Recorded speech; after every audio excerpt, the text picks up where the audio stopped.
97% des hommes de plus de 50 ans ratent le moment précis où une femme commence à flirter avec eux. Non pas parce qu'ils sont aveugles, lents d'esprit ou déconnectés de la réalité, mais parce que les signaux ne sont plus les mêmes qu'il y a des décennies. Elle ne va pas vous prendre le bras en riant comme une adolescente.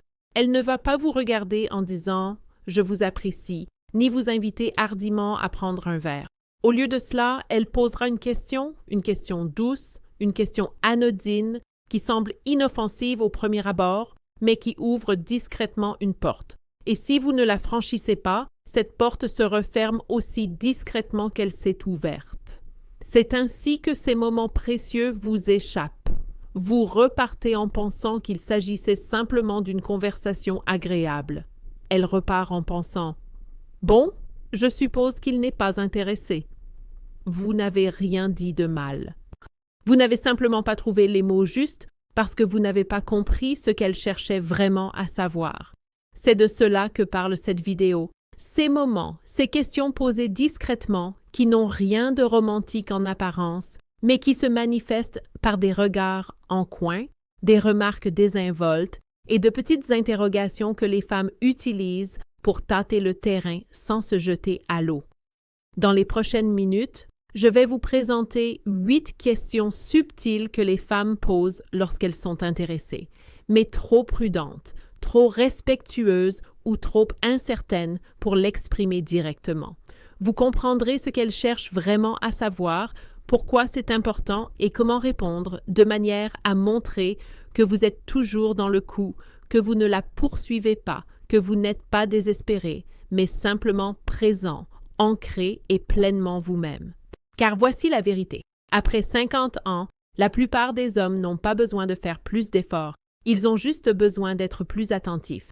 Et une fois que vous le serez, vous commencerez à percevoir de l'intérêt là où vous ne voyiez auparavant que de la politesse.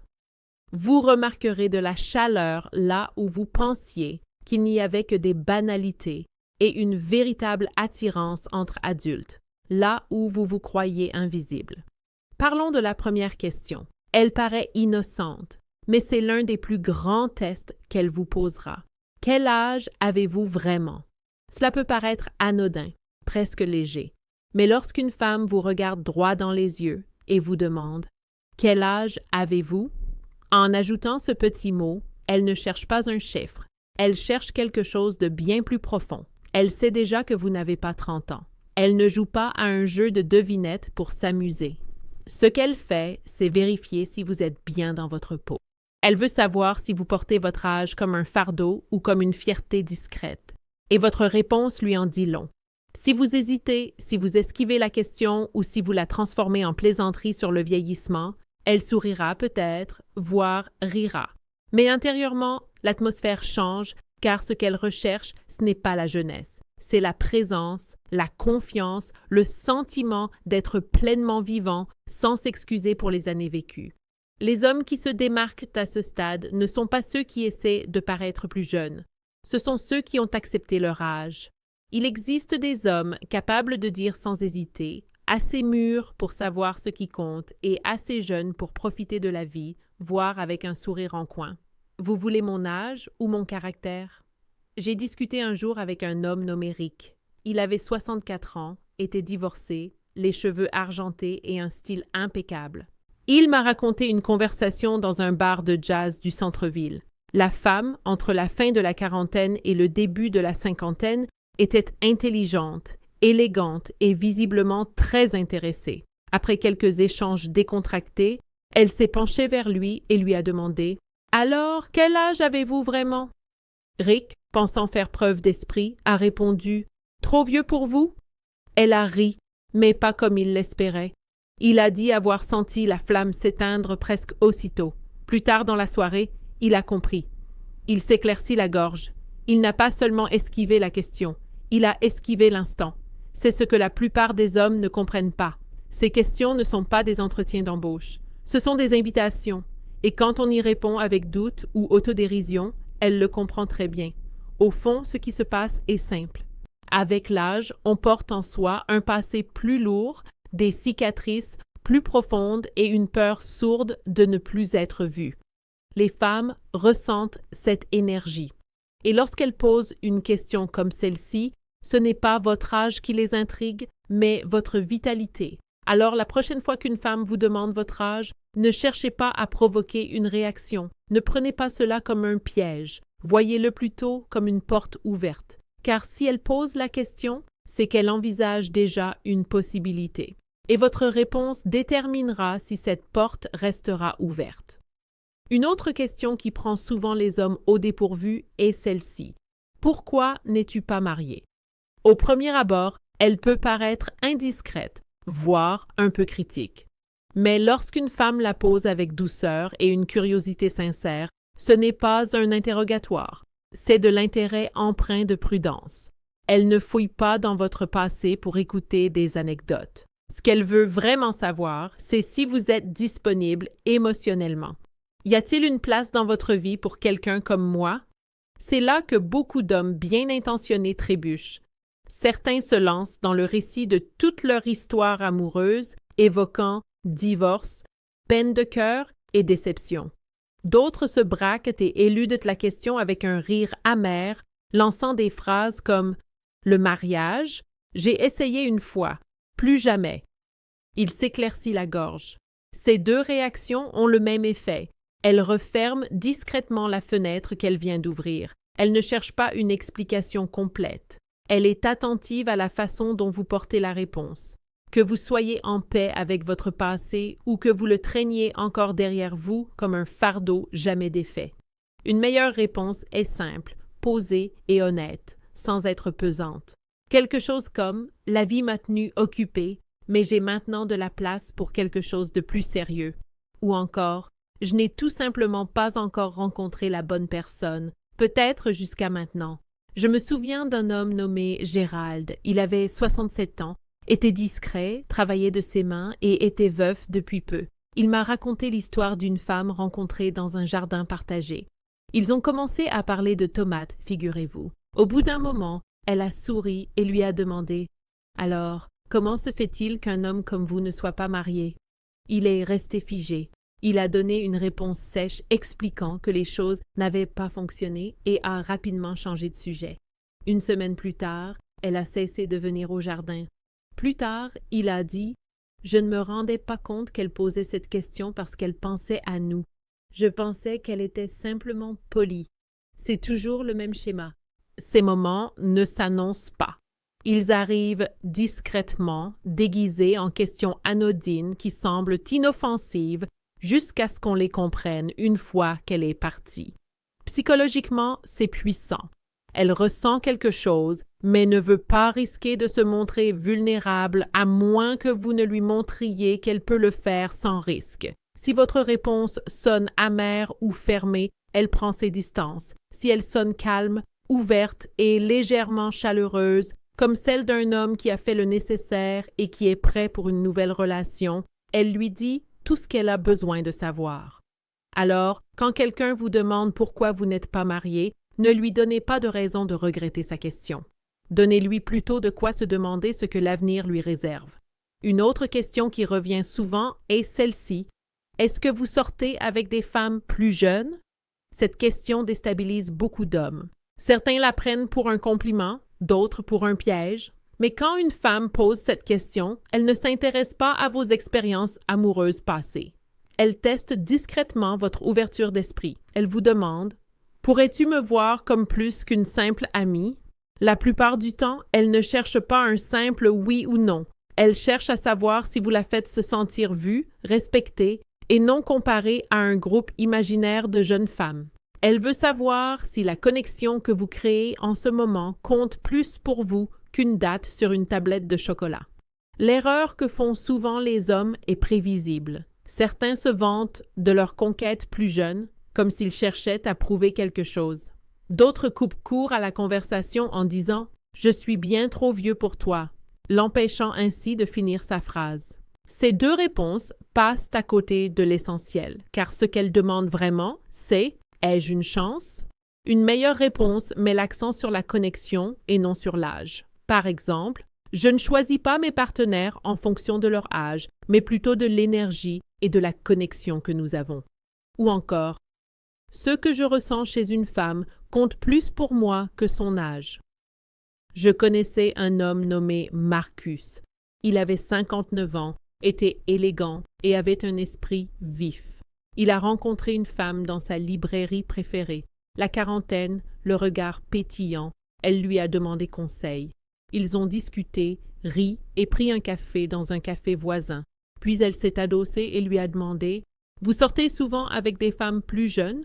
Il a marqué une pause, a souri et a répondu « J'aime les femmes qui dégagent une bonne énergie. L'âge m'importe peu. Ce qui compte, c'est le courant passe. » Elle a souri, pas poliment, mais avec intérêt. Cette conversation a débouché sur un dîner. Le dîner s'est transformé en quelque chose de plus. C'est le pouvoir de la présence. Ne pas bafouiller quand la question n'est pas ce qu'elle paraît. Car lorsqu'une femme pose cette question, il s'agit souvent d'une demande de permission. Elle souhaite explorer les possibilités sans se mettre trop en avant. Elle veut savoir que vous ferez des concessions et que vous ne la ferez pas se sentir bête de poser la question. À ce stade de la vie, l'attirance ne repose pas sur des phrases toutes faites ou des jeux de séduction. Il s'agit de répondre avec clarté, bienveillance et juste ce qu'il faut d'étincelles pour maintenir le dialogue ouvert. Et lorsqu'elle vous demande si vous sortez avec des femmes plus jeunes, cette porte est déjà entr'ouverte. La vraie question est la suivante. Allez-vous la franchir ou la laisser s'échapper discrètement? Cela peut paraître anodin, presque une simple conversation, mais lorsqu'une femme vous demande « Quel genre de femme recherchez-vous habituellement ?» elle n'est pas simplement curieuse. Elle compare, évalue et vérifie si elle correspond à l'image que vous vous en faites. Il ne s'agit pas de dresser une liste de critères, il s'agit de voir si elle a une chance d'être cette femme. Voici l'erreur que font beaucoup d'hommes. Ils prennent la question au pied de la lettre et se mettent à énumérer des caractéristiques. Une femme sportive, aventurière, grande, brune, qui aime le golf, qui apprécie les voyages, comme s'ils lisaient un menu. Ce qu'ils ne comprennent pas, c'est qu'à ce moment précis, elle vous observe attentivement. Elle écoute non seulement les mots que vous choisissez, mais aussi ce que votre réponse révèle de votre vision des femmes.